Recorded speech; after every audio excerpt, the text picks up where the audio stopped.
In this video, I want to talk about two things.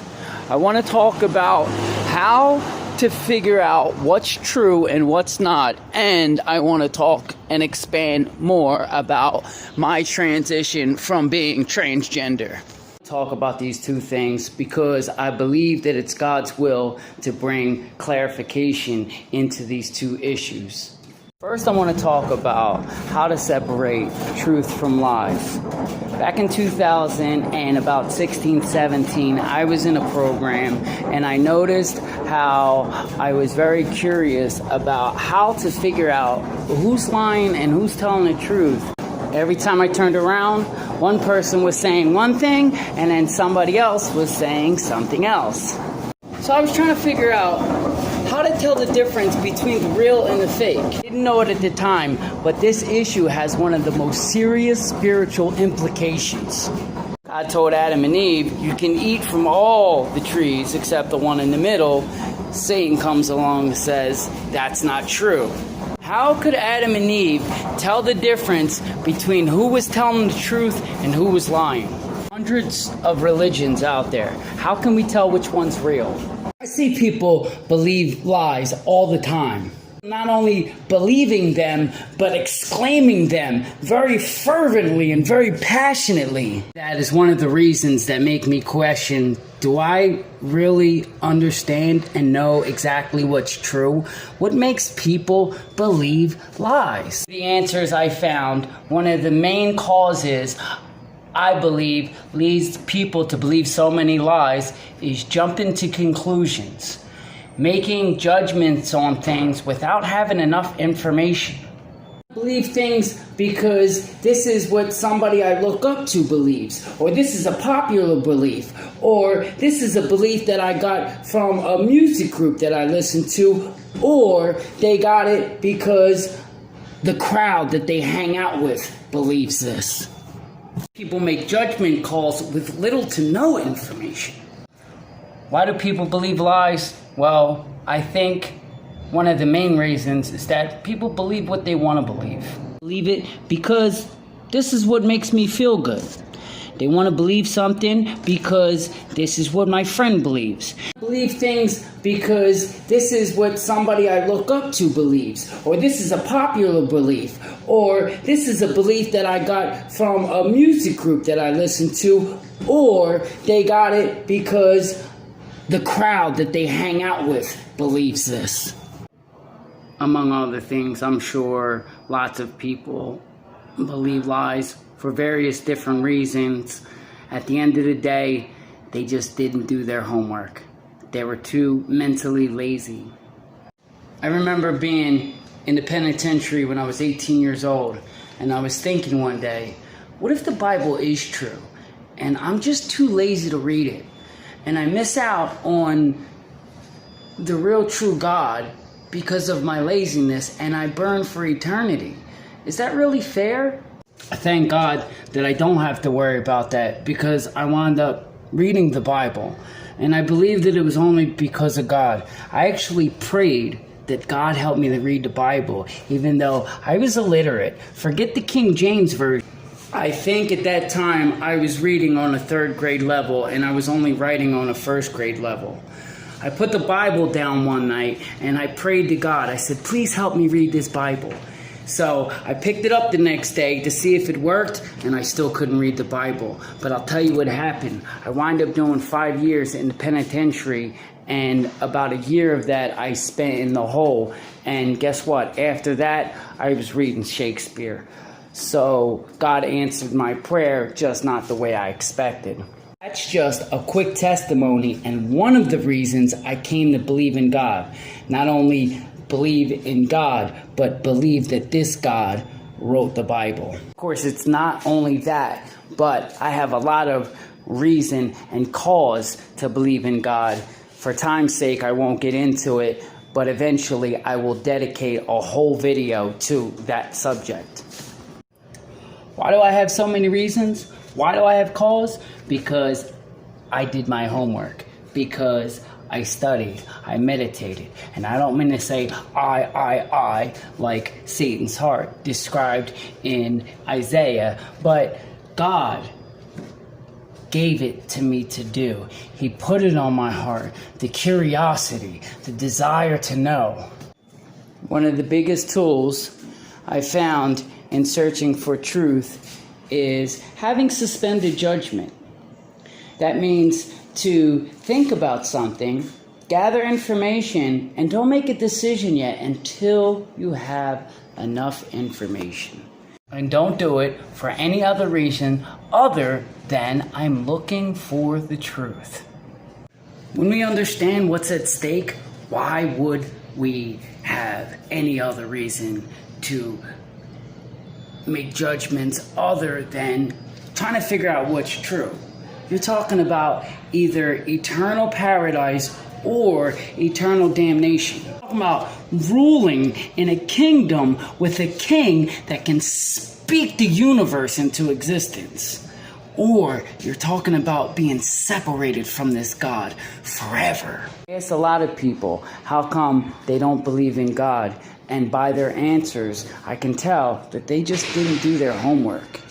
So many times, I'm just absolutely amazed at what somebody's willing to base their eternal destination on.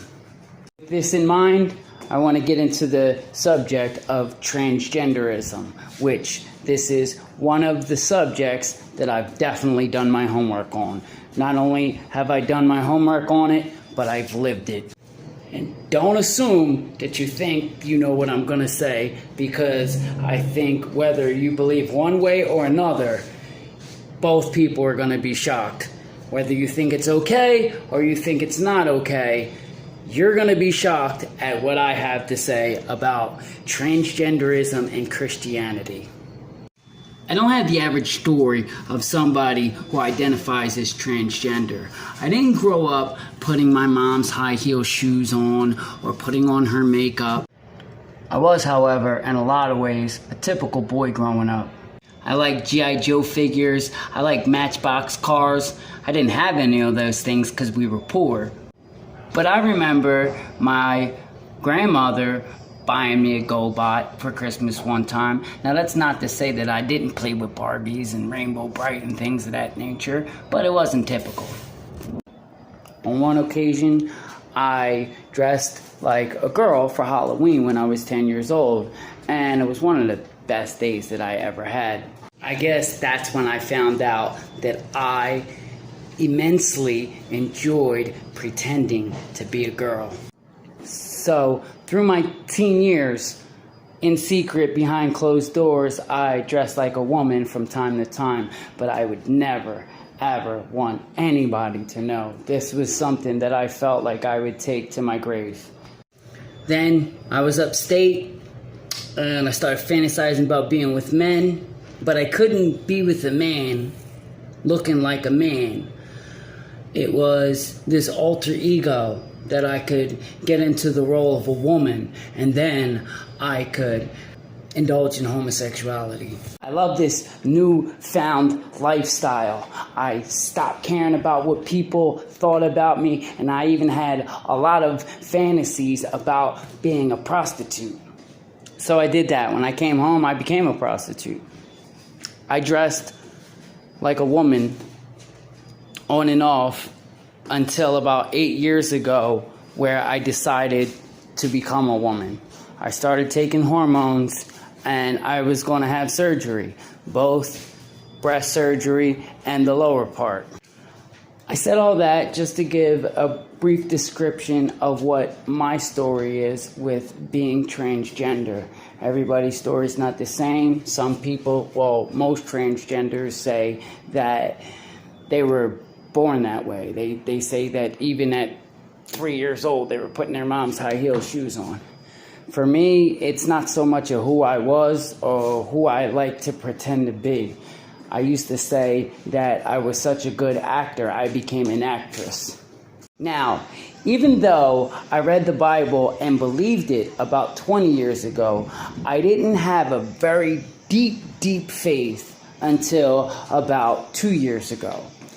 At that time, I was going to stop being transgender, but I had a thought about Esther. And I read the book of Esther, And I realized, and I got this theme of the Israelites were God's wife. So the new believers are said to be the bride of Christ. So I said, how about I let my body represent a physical bride of Christ?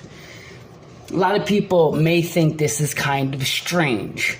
You know, of course, God is not a homosexual, but his people are his bride. And this includes men. But what you have to realize is this is not physical. It's spiritual. It's just like Nicodemus thinking, hey, how can I crawl up into my mom's womb and be born again when Jesus told him about being born again? Or there were 73 disciples before Jesus said that you have to eat my flesh in order to be saved. And they said, this guy's crazy. And once he said that,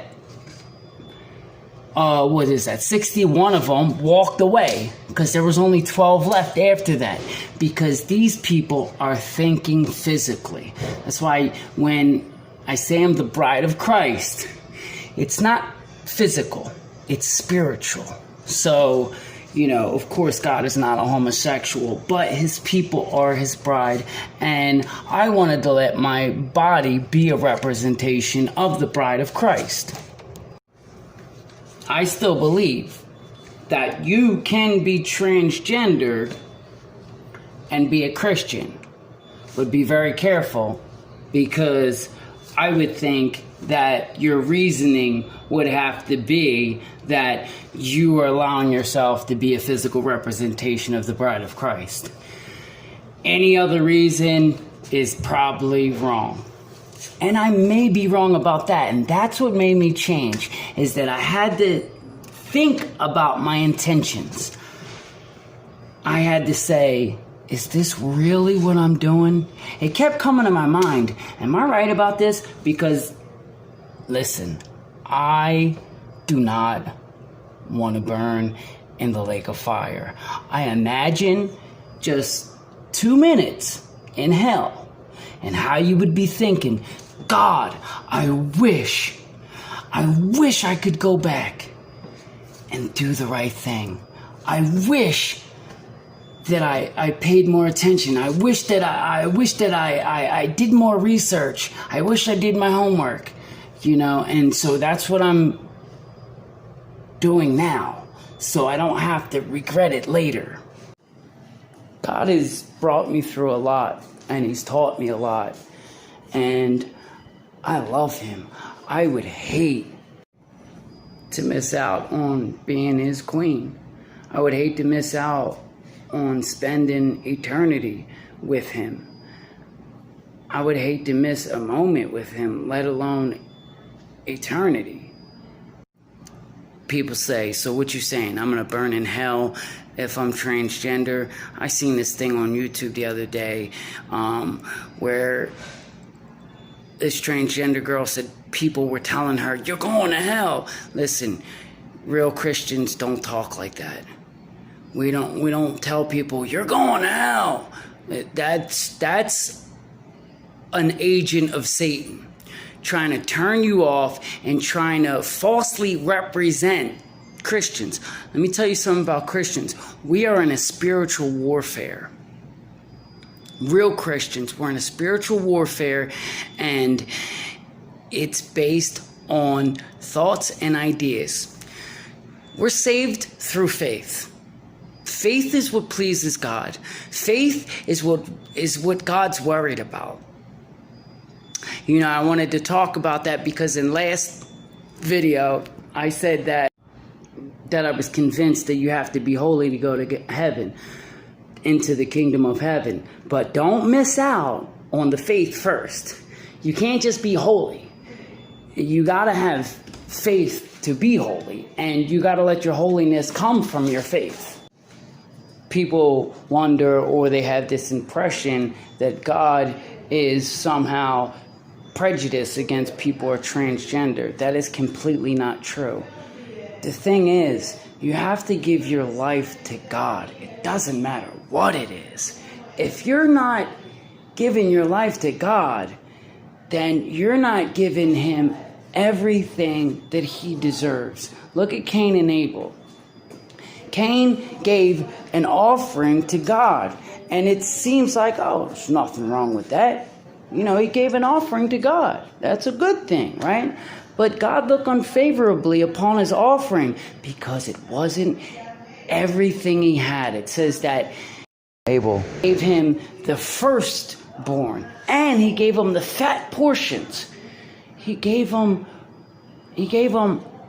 what he deserved. God deserves everything. Jesus says, pick up your cross and follow me daily. And this is what we should do. Jesus also said, forsake everything and follow me. There's a parable about a merchant who, he's into buying pearls. So one time he comes across this one pearl that's so valuable that he sells everything just to buy that one pearl. And Jesus says, this is what the kingdom of heaven is like. And that's what it's like. That's the main reason that I gave up being transgender a couple weeks ago, because I was like, first I was confused about the issue, and I'm like, I'm not 100% sure. And as long as you're not 100% sure, then you should step away from it until you become sure that this is okay. And once I step away from it, I seen the danger in it. I seen how I was being a deceiver. I was deceiving people into thinking that I was a woman. I was paying more attention to the practice of being a woman. I had to move a certain way. I had to talk a certain way. I had to, all the things that go along with it. It took a lot of my time and a lot of my thoughts up. Time and thought that I should have been given to God, that I wasn't. That was the problem. It doesn't matter that it was transgenderism. It could have been anything. As long as I'm giving myself to something else, it's not right, because all praise, all worship, all glory, and all honor, they belong to God and only the Lord. So that's about it for this video. I hope you enjoyed it. If you have any questions or concerns, drop it in the comments below. Anything you'd like me to address, also hit me up with that also. God bless.